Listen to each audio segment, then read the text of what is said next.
سال 1519 یه مرد اسپانیایی به اسم هرناندو کورتز با حدود 600 نفر، چند تا اسب و یه مشت تفنگ با شمشیر با میذاره به مکزیک. کورتز و دوستاش مثل کاراکترای فاینال باس بازی‌ها وارد میشن. ولی چرا اینقدر راحت پیش رفتن؟ چون آزتک ها فکر میکنن اینا خدای چیزیان. کسی که زره براق میپوشه و صدای تق تق میده یا خداییه. دا خیلی اعتماد به نفس داره.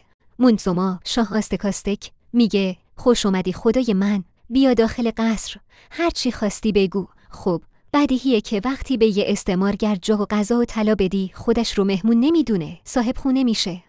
2 سال بعد امپراتوری عظیم آزتک سقوط میکنه. چرا؟ چون یکی گفت اونا خدایان هستن، بذار بیان تو.